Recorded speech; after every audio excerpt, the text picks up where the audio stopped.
surah makiyatun. Ni ye Qur'an sura bi kɔnɔntɔn naani tan ni filanan jigili la aya 8 de don kelema 27 harafu 102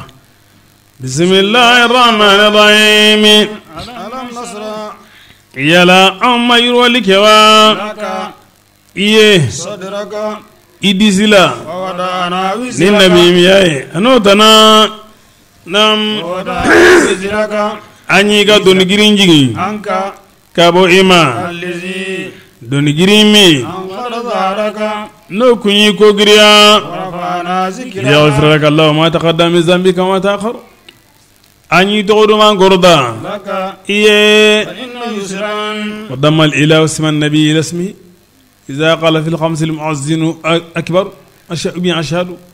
نعم inna yusran نغيا به ma'al usri كفر جلياغا inna yusran نغيا به ma'al usri كفر جلياغا idha faragta نيتلا لا سليلا fansab يرسن دواولا wa farqab إيكا كانوا ila rabbika قديما Allah نيتلا لا سلا إيكا دوكي walima ni tila i ka baaraw la su kɔnɔ ni ka ala deliw kɛ nka ni tilala salila ka dugawu kɛ subhanallah alhamdulillah allahu akbar la ilaha illa k'o kɛ ka dafa ani i bɛ sɔrɔ ka dugawu kɛ dugawu min mana nɔgɔ i ma n'a y'i diya i bɛ fatiha yɛrɛ ta i y'a faamu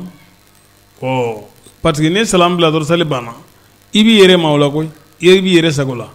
n'a y'i diya i bɛ fatiha ta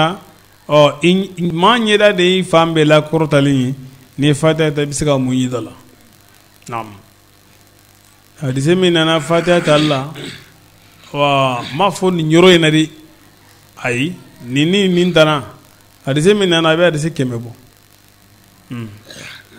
naam allahu akbar la ilaha illallah allahu akbar walillahi alhamd Suratu Tin makiyya. nin sura min n'an bɔra la sisan n'o ye alamashira ye ni maa min sɔmina k'a fɔ ko i ka ko ti ka taa i sago sira fɛ i ka ko bɛɛ ɲagamilen don girisegiw ɲɛnabɔlen tɛ